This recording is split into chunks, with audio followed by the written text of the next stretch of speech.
So I played a triple triad game today that I thought was kind of interesting and as an example of a few things. It was a closed game, so I know you can see the cards, but I could only see, of course, the red cards. The blue cards were unknown to me. You'll note the AAAA is not a real card, but I have put that in as a placeholder in my opponent's hand. I think there are a few things to talk about this game.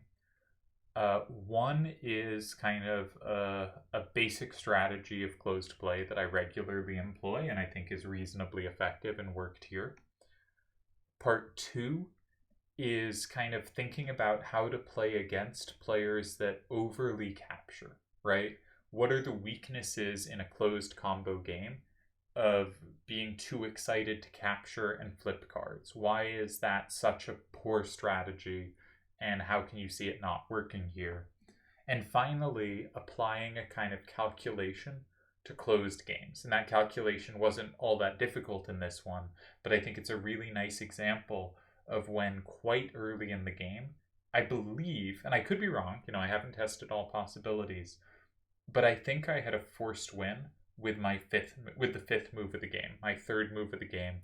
I think not just like I'm almost certain to win this game, or they would need an incredible sequence of cards to survive, but as in, I think the game is actually just over.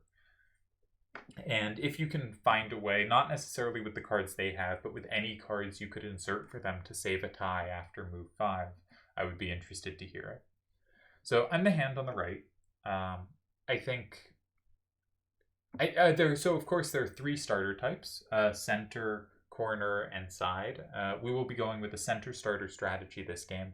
I do want to say, I think in closed combo, all of them are viable. I think on average, the better players tend to start with corners or center starters in closed, with more of the good ones these days leading corners, though I lean center. But I think it's really difficult to meet certain kinds of side starters. And so I'm not making an argument for center starter as the best type. I am just showing an example of how to use it. Now, I hadn't really codified what I think of for how to choose between cards. I think a lot of people will kind of inherently gravitate to this to Sick and 5 is the only card without an A. And by not having an A, it also means you don't kind of need double numbers to be able to have a capture from each side, right? Because if, it was 5, 10, 8, 6, I would need double numbers left and right to be able to take it from 6. And by having all non-10 numbers, it is easier for me to flip from any direction I'd have to. And I think that is a good reason to do that. Another instinct might be a card that kind of has a paired card. Like we might think these two are sort of a little bit paired, but really it's only the 8s that play off each other. But if they had a little more kind of partnership, then it might be possible to stick 1 and 5 so the other could play off it with paired numbers. I kind of have recently at least been going by a rule that Smoke said, where I think he said this in passing. I have no idea how, religiously he follows it.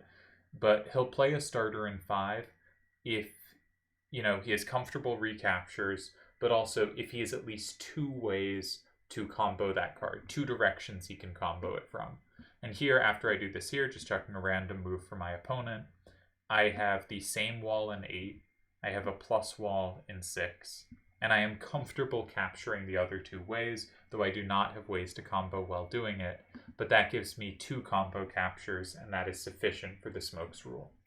I will note, these are probably the worst combo captures to have, and the reason for that is, if I'm going to set up a big combo based on 5, then the card's more likely for it to be able to overpower, leading to a big combo, is I want there to be cards in squares like 6 or squares like 8, and to have combos. Those are the cards that the combo should be facing, because it is easier for them to have stuff like this that just takes in 2 or 4 and is not weak to 5. So if I have a big combo later on 5, it doesn't matter much. It won't hit that card in 2. Well, if that card goes in 8 and I have a combo later, it will hit it. So if I could choose which squares I had nice combos on, I would prefer to have the good combos in 2 or 4 than in 6 or 8. But I think this is not a particularly important factor. Now, my opponent went here, and I think this is a bad move. Now, it happened to be an especially bad move given my hand, but I think it is kind of a bad move in general. And I think the reason, you'll notice when you watch good players play closed, they tend to play three types of replies to center starters. They either play a corner of their own, and I'm just going to stick all corners in one category. I really should divide it. Weak corners and strong corners are quite different. So let's say they play strong corners, they play weak corners. But when dealing with a center starter by playing an aside, you'll notice they usually do one of two things. One is they slide along next to it. And what this does is and when I say slide, I mean play a card next to another card that does not capture that card and has a lower number facing that card than is facing out. And the advantage of doing something like this is, should this card be flipped, now any combo that goes through 5, now there's not particularly, I guess this is the way to combo it, any combo that goes through 5 will now hit that card in 8 as well, and now a lot more cards can be flipped, right? And so by playing like this, you make sure you don't flip 5 so that the second turn player is saying, if you flip this card I just played, at some point later in the game, anytime I access 5, I can flip that card as well. So if you're going to meet a center starter with a side starter, this is one of the very common types of ways to do it, is the sliding next to side. But there's another really common way, and that is the matching side. And there's only one example here, and it happens to flip 5, but actually matching sides are usually played whether or not it flips 5. And so I think if we compare the slide along to the overpower, we're going to see the slide along is a better move, because the second turn player has not flipped 5. They control when 5 will be flipped. They can play around it. And if their card they just played is ever flipped, because they have access to 5, they potentially have more ways to combo it back. While overpowering it, we'll see, doesn't have that effect. But matching, what it says is, there is no combo chain here. Whether I flip you, or if there was a way to do this without flipping, there's not an example in these hands, but whether 5 flips or not, if 5 is ever comboed, it will not flip the card in 8. If 8 is ever comboed, it will not flip the card in 5. And this makes a lot of sense as a second turn player strategy, inherently, because second turn is vulnerable to combos more than first turn. First turn has last turn. First turn can often keep a pair of squares, can have like these two squares paired. And if they happen to have the combo in both and leave them open, at some point, they're very likely to be able to combo off 5. Second turn has a lot of difficulty making this not happen.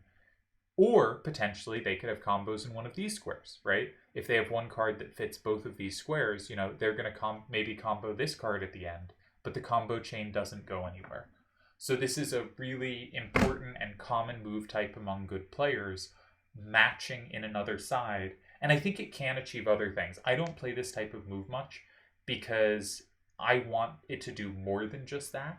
But that is already a really important goal, is kind of nullifying the combo potential of their central card.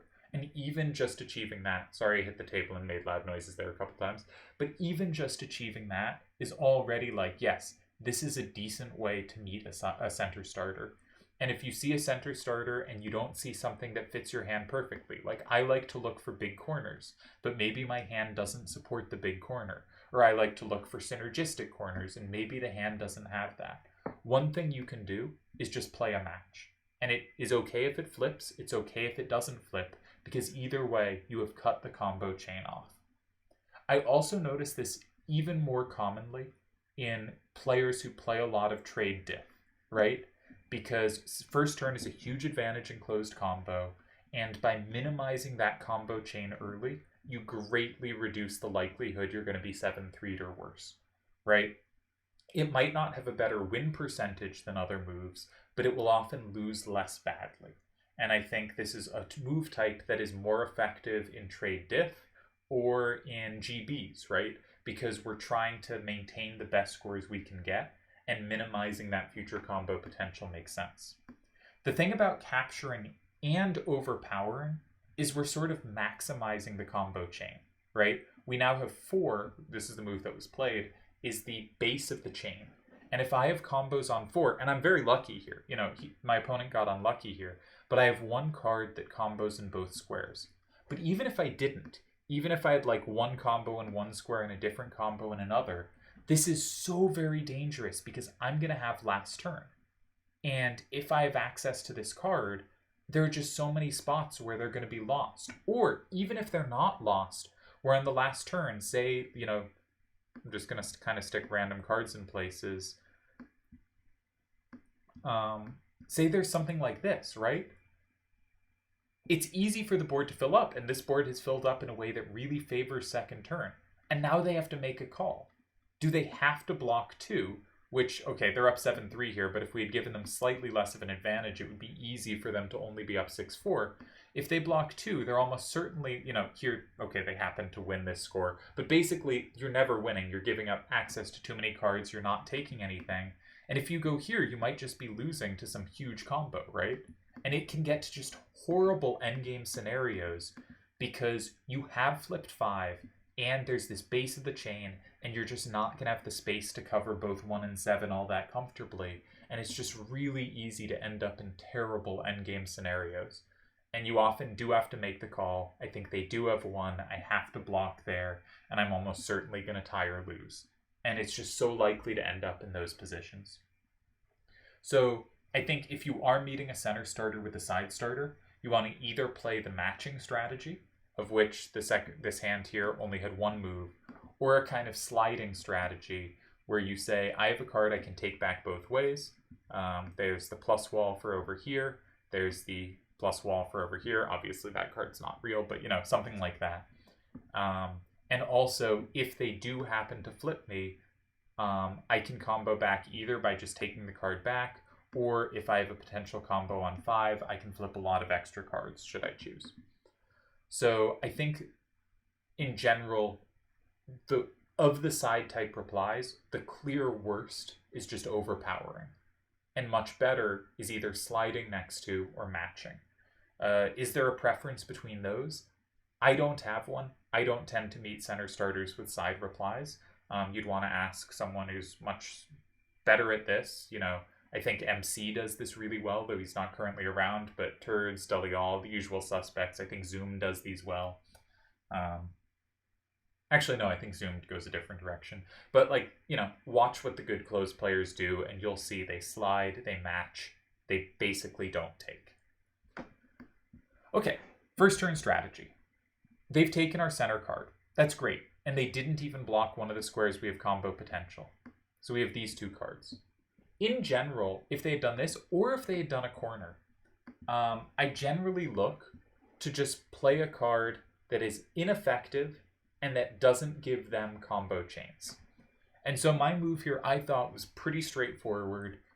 There's probably some arguments for other moves, but I want to leave both these squares open for sure. Any move that blocks these squares is a mistake, right? Because I have one card that just wins if its final turn is on either of these 2 squares, because it's going to flip the card in 4, which is going to flip 5, which is likely to flip more stuff. I'm just guaranteed so many endgame captures if these are left open. 2 and 8 are just in general not squares you should ever play in closed combo, of course. Going in 2 just gives them 1 for free. Our goal is not to capture, and the reason I'm focusing on capturing, which is because my opponent was clearly really focused on capturing this game. The correct places to play are in general in 3, 6, and 9. I want to leave 1 open. I want to leave 7 open. 2 and 8 are in general poor. I probably want to leave 6 open. That's a decent square for me. So it was kind of 3 or 9. I want to play something I can take back easily. And this is just a really natural move. And one great thing about playing a weak corner like this, and if they had played, say, here, I would have also played this weak corner. This card, does not affect their starter, right? Or their first move. I have other cards that can attack it, right? A bunch of different ways. This card is the one that doesn't attack it, and it is just easily recaptured by me. Note, it doesn't really matter that I set up a plus here. I already had the plus wall. The plus doesn't help, because comboing this card is never going to combo anything extra, because its only outfacing number is going to be the 3. So this turning from a plus wall into a plus is really not impactful. But the point is just to play something really easy for me to take back. I have first turn, that means I have last turn, that means I want things to be easy to capture because I want my final turn to be good at capturing them. Also, low numbers often create dangers for the opponent, right? If they went here, this would in fact be very tough for me to meet because I can't take that 10. But it's a hard move to make because if they happen to do something I can take, if I can combo it, they're almost certainly overpowering the cards next to it. And if I do have that combo in one, they often just kind of lose the game on the spot. And so it's very risky to play against these weak numbers because it's so easy, if you end up having the combo to beat them, that it can be hard to make these moves, even though in open, they could make it and you could be just wrecked by it, right? So okay, I would have done that kind of regardless, but here it made sense. One benefit of playing the weak corner is it is almost certainly the least impactful card in your hand, right? Because if the action is, kind of in the middle or down left, then my card facing upright is never attacking anything on board because it's weak down left. And by going in 3 as a weak corner, it's of course going to have a weak down left. So it's easy to play these weak corners in part because they're the worst cards in your hand and you're putting them in a place where it's easy to recapture. And it also doesn't give up much combo potential, right? It is very hard for our opponent to slide next to it. They can't play any card in 2 that doesn't flip it, right? And what people often want to do if they play in 2, because 2 would be really good if it's safe, which it is against our hand, but they don't know that. If we could flip 2 from over here, right? If we could flip that card, they would be so far behind because we'd have this card safe, that card would be safe. We'd have a big advantage. We'd have 2 locked in cards and they'd have none. Huge advantage, right? So it's really dangerous for them to play 2. It's less dangerous, however, if 2 doesn't flip 3 and they have a combo here so that if their card in 2 is flipped, they can combo back in 6 and get the card back in 2 regardless. And so they're not giving up these 2 cards. But by having weak numbers facing out, it's very hard for them to slide next to it. They could slide next to it here, right? If they go here and I take them and they had a combo in 2, they could combo back. But because of the low numbers facing out, the combo in 2 is almost always going to be vulnerable, right? It's going to be something that overpowers, and if I can combo that back, they're still in trouble. So they still have to be very careful about it. So playing these weak corners makes it a lot harder for them to slide next to. So the main moves in these positions, I think people most often play in 6, in 7, really in 6 or 7. There are certain players who really like to play in 1. There are certain players who like to slide in 2, but with this weak corner strategy, they basically can't. So most good players will play in 6 or 7. They're kind of the least committal squares to play. We could discuss others, but I'm already going longer on this video than I intended to, and we have more to get to. But my opponent went for a max capturing thing. And this should really ring alarm bells, because we know the base of the chain is in 4. That now flips 5, which now flips 6, which now flips 3. And this means it's actually just pretty likely we have ways to win on the spot. Because if we can leave 1 and 7 open, we win. But also, we now have a win in 8, because that's going to flip here, is going to flip here, is going to flip here. That's already 4 cards, including the one played. Like, that's just so likely to be a winning blow. A triple capture on the final turn. So quadruple captures or more, a triple capture, we really need to leave these 3 squares open. So you can pause and try to figure out the move, but in fact, there are 2 ways to do it, but it's pretty straightforward. We should be playing in 2 or 9 because these squares are so devastating. And this is only allowed because our opponent was too excited to jump the gun on captures. And I think that's a really important thing on closed, is especially when your second turn, just minimizing the combo chains, that nothing can extend more than kind of 1 extra card. And that's why this matching strategy already just early on is cutting combo chains. And this taking strategy, especially followed by a second capture, the combo chains are just too long. So there are 2 ways to do it. This works. I think this wins by force. The basic strategy is anything that goes in 1 or 2 can be met by a7, 2, 8 in the other square. Doesn't matter if it captures 8, 7, 8, 4 on the final turn. will capture just everything on board, except the card in 2, but it's just going to end the game, just for example. Right, just to show. And, if you do it this way, it doesn't capture quite as much, but it is enough to win. And if they go in the bottom squares, notice A728 was a great card for this because it didn't flip 4. If it did flip 4, that would ruin everything, right? Because then when they blocked here, 4 would already be flipped. It wouldn't combo anything. So very important, not to do it this way, even though that looks kind of good, but it is easy to land in a situation where, I fill this square, so 8784 has these 2 combos left, but actually, oh no, I just did my own comboing, and now I already flipped 4, right? And this is really the problem with always capturing, is if you're always capturing, then the base of the combo chains is yours, and the opponent controls when it all combos. And that's especially dangerous on second turn, but it is also dangerous on first turn unless you always know you'll have combos back. Because that base of the combo chain, when there is a big combo chain, you do not want it to currently be yours until very late in the game, because it's just so easy to set up these punishes. So as I said, I think this is just a forced win, and if blue starts down here, that is fine. We go here. Importantly, it doesn't flip 5, and our last move is guaranteed to combo enough to win. So I think that works. I went a different way, but same idea. I noticed this doesn't flip 5. I have the combos everywhere. My opponent captured. I went here, as was the plan, and I'm just guaranteed enough captures, right?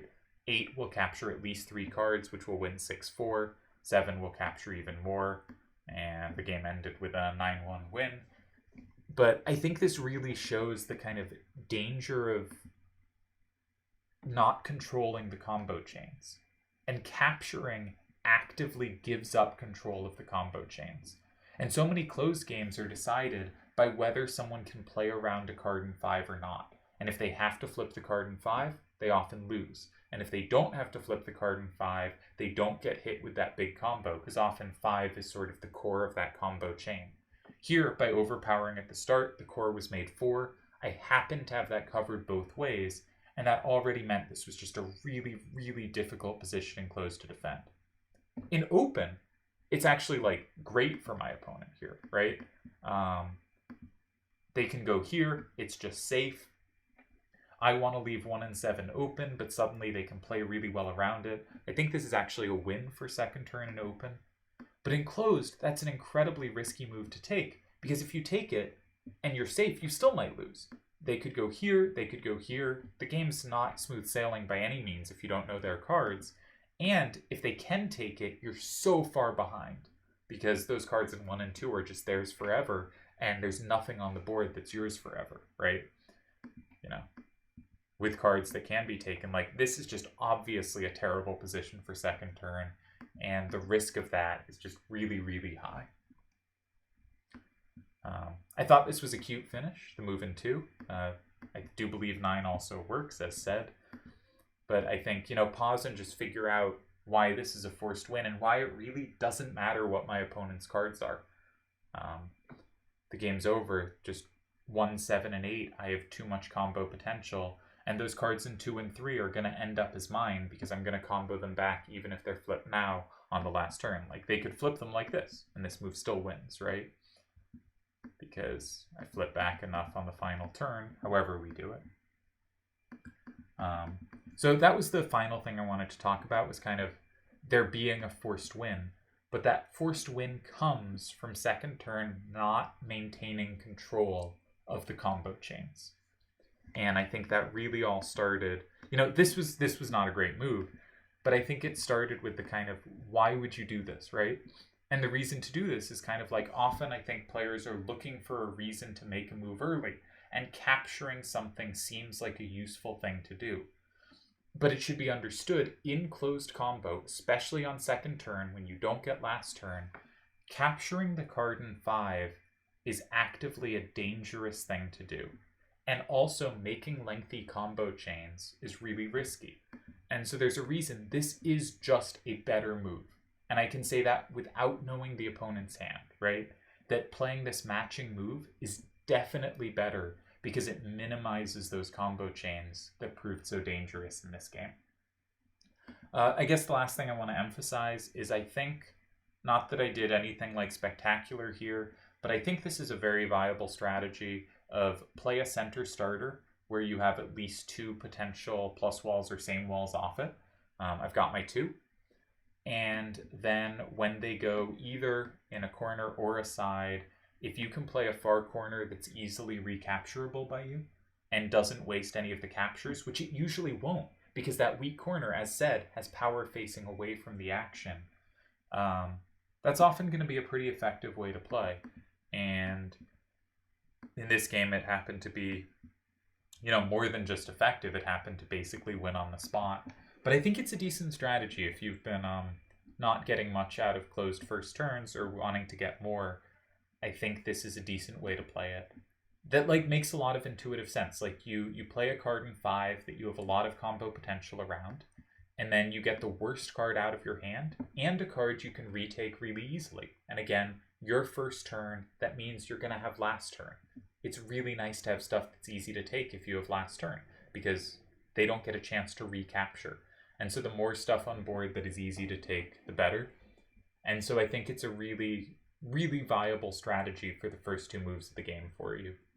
And then after that, have to start figuring out, what formation do we want to go for? Normally here, I would be thinking look for the Z or the T. And, if we had a slightly different structure here, I would be thinking not this card specifically, but the Z or the Q. But I think here there's also the choice of this formation, which doesn't really have a name. But here, this is one of the standard setups you'll get. And you should check moves here, you should check moves here, and you should check moves here. Here, standard formation, you should check moves here and here. Here, this one happened to work, but note, there was a win in the Z or the T squares as well. What other common structure will you get? You can also get, here is going to be, again, between the Z and the Q. With a third option of here worth checking. And here, you usually just go for the X. And that's basically all the formations you can get out of this, right? I guess there's stuff where they play a corner and then follow up, not here or here, right? But if they go here, you usually just try to take it. They go here, we talked about. They go here, try to take it. Ideally safe to 5. We don't want to be hit by combos. But anyways, I wanted to talk a bit about general close strategy, but I think the main takeaways here hopefully were, here is a reasonable first turn strategy, and getting rid of a weak corner here does a really good job of getting a card out of my hand that doesn't have uses. This is a nice way to get rid of whatever the worst card in your hand is. And much like I think it's easy on Blue's turn here to not really know what you're trying to achieve, so make a move that does a capture, because that seems like at least it does something, but actually it hurts you. While a move that happens to capture, but that's not why it matters, what this achieves is it minimizes combo chains. This is a better move, right? Similarly, it can feel like got to achieve something here, got to set up combo potential or something exciting, when in fact getting the worst card out of my hand and giving me something easy to capture, that's a good idea to have in mind, as that's something worth accomplishing, especially as the first turn player. As the second turn player, not so much, right? One thing is you won't have to use all your cards. So if one of your cards does nothing, often you can just hold on to it, and that's just the card you happen not to play, right? You have a spare card. It's okay to hold on to a card that's bad as second turn. First turn, you really want to find a way to get rid of it early, and once you get past move 3 of the game, it's going to be harder and harder to find a time to use it well. So this is, I think, a really nice thing to achieve. All right, well, we'll end it there, but hopefully this was a useful video on closed, which I really would like to cover more. I thought this was a fun game, because it's kind of rare that you can just on move 5 force a win. And if their card hand was all AAAAs or whatever you want to insert, I think this is an automatic win no matter what. And you don't see that much. So thought that was cool to show, but also that there's some useful strategy to take from it.